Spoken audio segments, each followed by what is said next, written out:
Bonjour à tout le monde, bienvenue sur la chaîne YouTube d'Inarte Bonsai. Aujourd'hui, je suis à l'extérieur, je ne suis pas seul aujourd'hui parce que je dois vous montrer tout le travail à faire dans mon jardin pendant le mois d'avril, mais aussi je voudrais faire quelques réflexions parce que dernièrement, on a eu un climat un peu particulier avec beaucoup de pluie. Maintenant, il y a de chaleur, oui, mais aussi des journées très humides et donc cette chose, il faut la bien gérer dans le jardin. Et on va faire quelques réflexions ensemble. Donc, restez avec nous et bonne vision.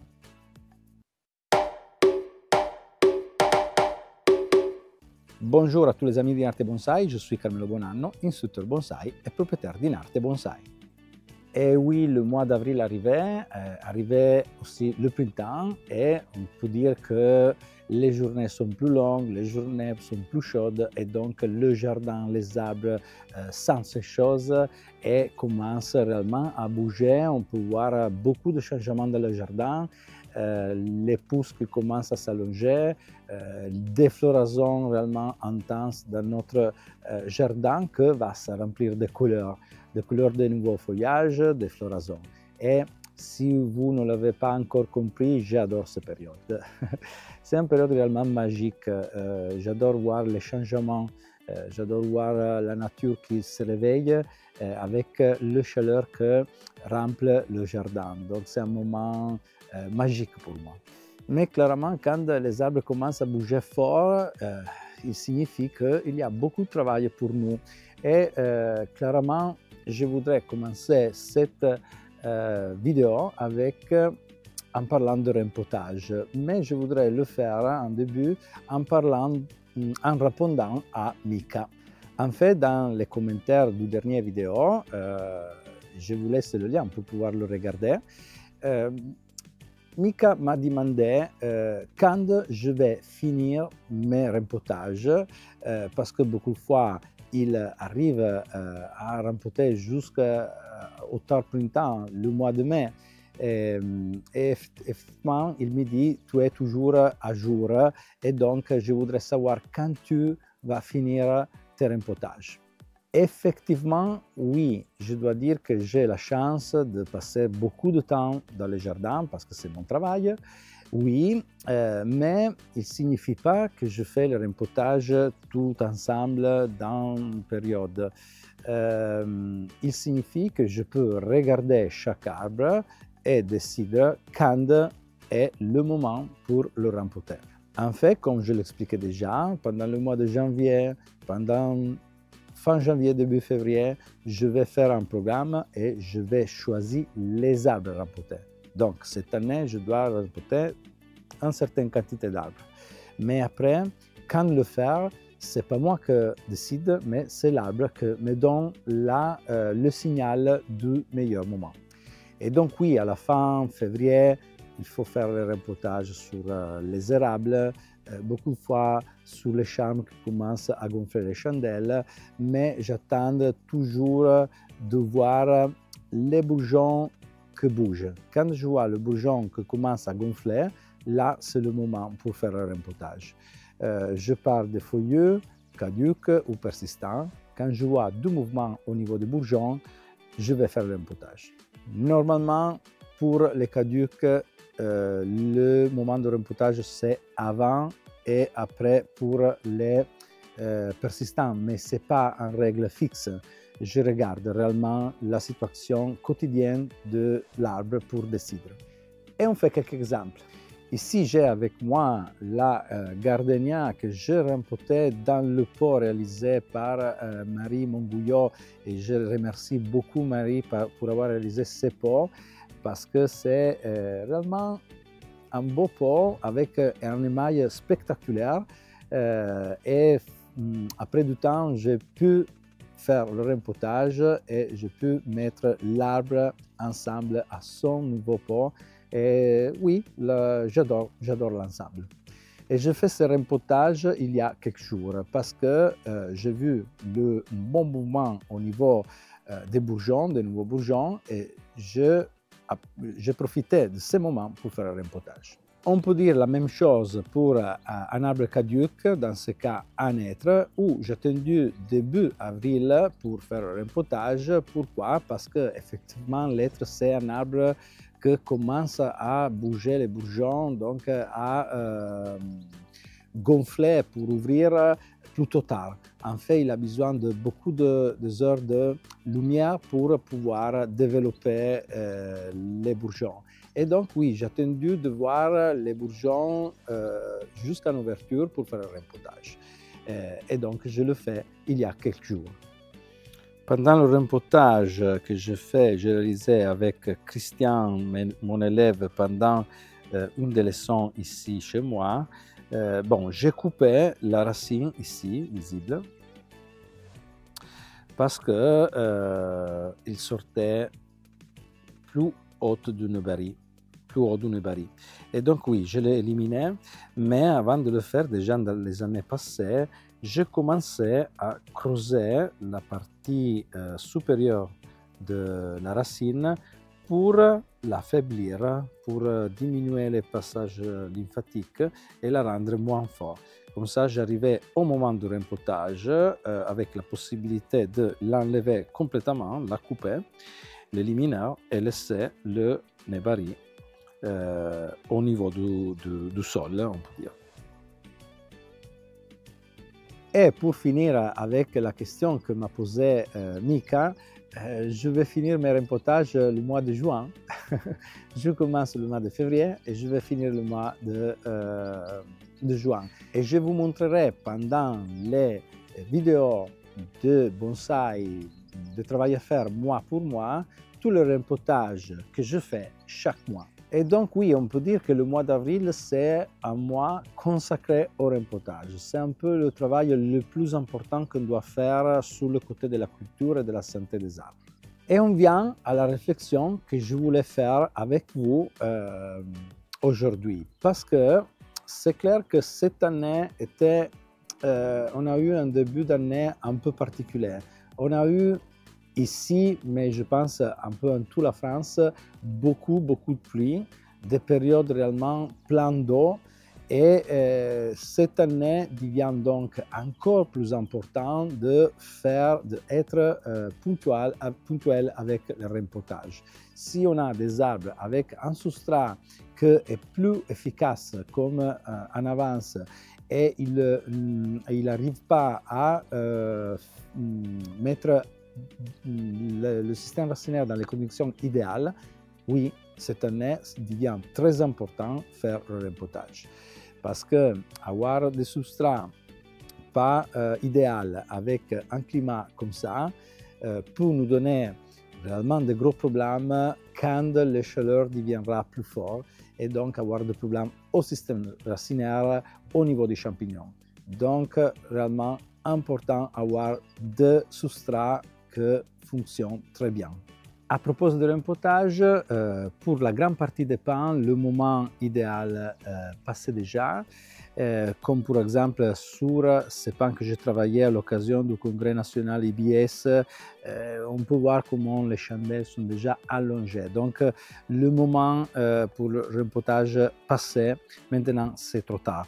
Je n'ai pas réalisé le rempotage sur cette table parce que je fais un travail plutôt important il y a un mois et donc je pense que je ferai le rempotage à l'automne quand l'arbre aura eu une saison complète à disposition pour prendre la force et pour la reprise après le stress du gros travail. Mais toujours à propos de pin, je voudrais vous montrer en détail. Celui-ci que je vais encadrer, c'est un pin noir japonais. Et ici, on peut voir à la base de la chandelle la floraison masculine. La floraison masculine se présente sur les pins à la base des chandelles.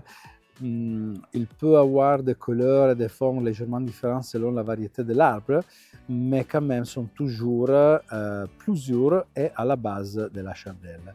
Cette floraison va limiter beaucoup, comme visible, va limiter beaucoup la pousse de la chandelle. En fait, on peut voir comme sur d'autres parties de l'arbre, et je cherche de encadrer par exemple ici, peut-être ici il y a trop de lumière, là. Ok, on va là. Voilà, ici est visible comment les chandelles sont généralement plus longues. Donc oui, il faut regarder et enlever les floraisons masculins à la base de la chandelle. Voilà, j'ai éliminé la floraison parce que effectivement, maintenant la force peut être utilisée pour faire pousser la chandelle. En plus, c'est visible comme sur la partie où il y avait les fleurs, il n'y a pas des aiguilles. Donc, si on laisse trop de fleurs sur la chandelle, on risque d'avoir une partie de branchettes vides, sans aiguille. Ici, on a autre pannoir en culture avec une longue chandelle. Et on peut voir comment sur la pointe de la chandelle, il y a la floraison féminine. Aussi dans ce cas, selon la variété de l'arbre, on peut avoir des couleurs différentes, mais la floraison féminine est toujours sur la pointe de la chandelle. Et s'il y a la pollinisation, après, on aura la formation de pignes. Et sur cet arbre, où la culture est plutôt forte parce que je dois créer beaucoup de végétation, je peux trouver des pignes. Voilà. Il y a ici, il y a d'autres encore. Et ici, on peut voir autre longue chandelle et autre floraison féminin. Et ici, on a une exception parce qu'il s'agit de mon nouveau Pamougon. Je suis en train de réaliser une série sur ce pain. Et oui, ici, on a encore la possibilité de faire le rempotage et je le ferai dans quelques jours parce que, comme on a dit au début de la vidéo, ici, on a un substrat réellement vieux.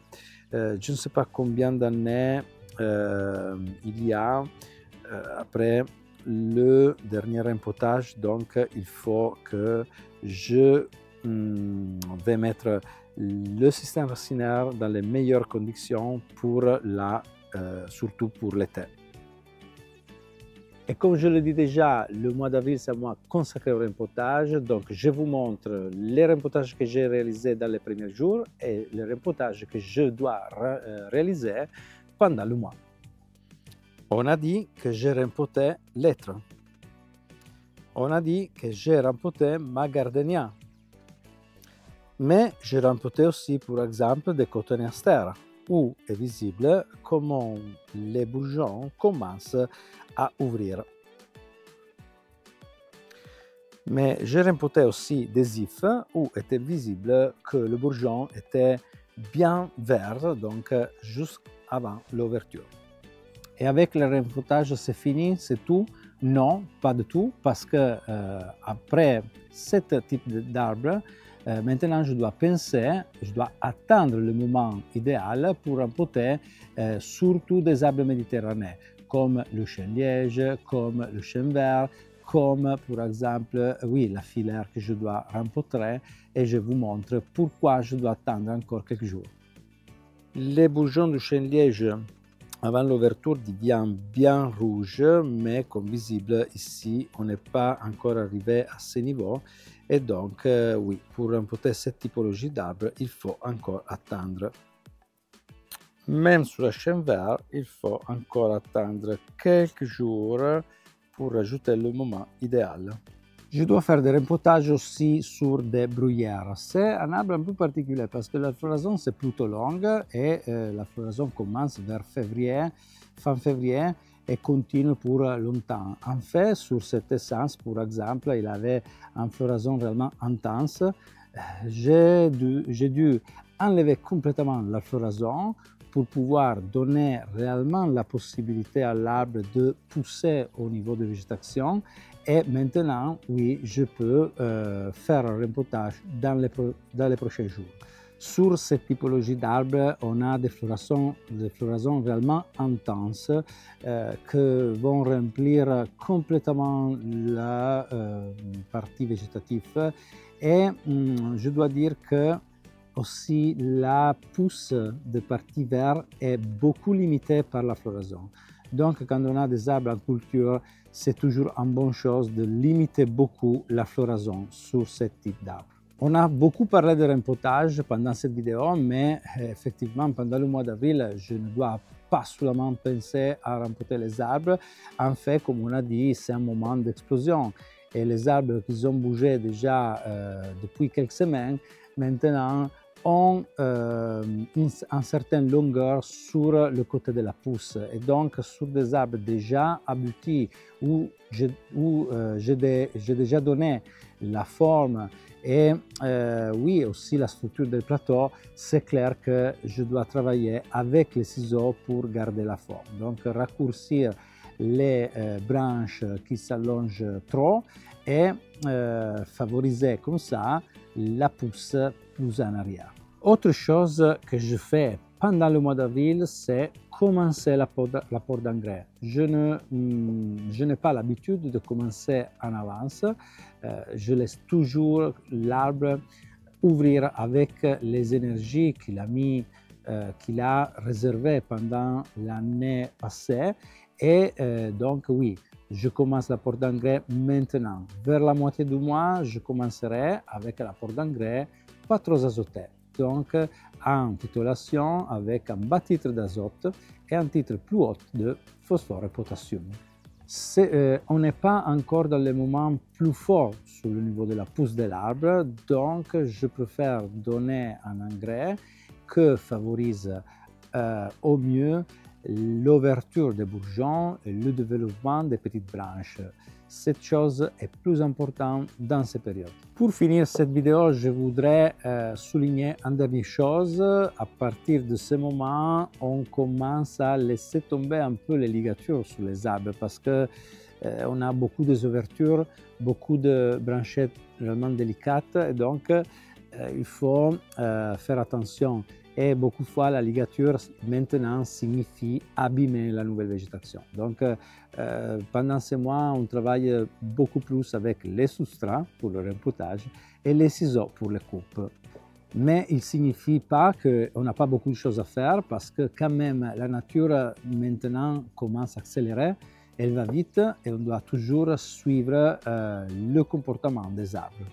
Et donc aussi aujourd'hui on est arrivé à la fin de la vidéo. Je voudrais remercier tout le monde pour votre commentaires qui sont toujours intéressants et sont toujours une inspiration pour moi. Je vous rappelle comme toujours d'utiliser les commentaires, de partager la vidéo, de vous abonner si vous devez encore le faire parce que pour vous c'est gratuit et simple. Pour moi c'est toujours très important. Maintenant je vais continuer mes travaux. Je pense que je commencerai par le rempotage de mon pamougo et peut-être que je ferai quelques prises à propos de ce travail. Mais bon, on verra. Je vous laisse, je vous souhaite bonne journée et à bientôt.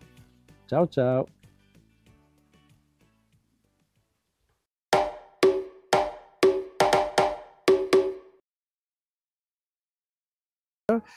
Où j'ai attendu ma proprio adesso deve passare l'ambulanza.